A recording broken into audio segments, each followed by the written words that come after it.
बहुत समय पहले पहाड़ों और हरे भरे जंगलों से घिरे एक छोटे से गांव के पास एक विशाल नीली झील थी। उस झील का पानी इतना साफ था कि नीचे तैरती मछलियां भी दिखाई देती थीं। गांव के लोग मानते थे कि यह झील साधारण नहीं बल्कि रहस्यों से भरी हुई है। उसी गांव में मोहन नाम का एक गरीब लेकिन बहुत ईमानदार मछुआरा रहता था। उसकी एक बूढ़ी माँ थी जो अक्सर बीमार रहती थी।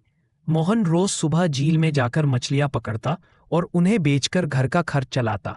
कई बार उसे बहुत कम मछलियां मिलती, लेकिन फिर भी वह कभी शिकायत नहीं करता था। एक दिन तेज हवा चल रही थी और झील की लहरें ऊंची उठ रही थीं।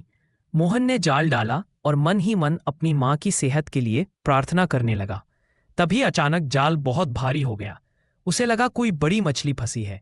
जब उसने जाल बाहर खींचा तो उसकी आंखें चमक उठीं। जाल में एक सुनहरी चमकती मछली थी। वह मछली बोली, मोहन डर मत, मैं एक जादुई मछली हूं। अगर तुम मुझे छोड़ दोगे तो मैं तुम्हारी एक इच्छा पूरी कर दूंगी। मोहन चौंक गया, लेकिन उसने बिना सोचे कहा, मुझे कुछ नहीं चाहिए, तुम स्वतंत्र हो। हर जीव को आज़ादी मिलनी चाहिए। यह सुनकर मछली की आंखों में खुशी झलक उठी। तुम बहुत नेक दिल हो मोहन, तुम्हारा यह कर्म खाली नहीं जाएगा। मछली झील में कूद गई और गायब हो गई। कुछ दिनों बाद मोहन की माँ की तबीयत अचानक ठीक होने लगी। गांव के एक बड़े व्यापारी ने मोहन को अपनी मछली की दुकान पर काम दे दिया। अब मोहन की कमाई पहले से कई गुना बढ़ गई। एक दिन गांव में भयंकर सूखा पड़ गया। लोग पानी और खाने के लिए परेशान हो गए।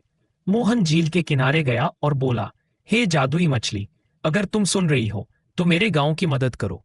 तभी झील में हलचल हुई और वही सुनहरी मछली दिखाई दी। उसने अपनी पूंछ हिलाई और झील का पानी फिर से बढ़ने लगा।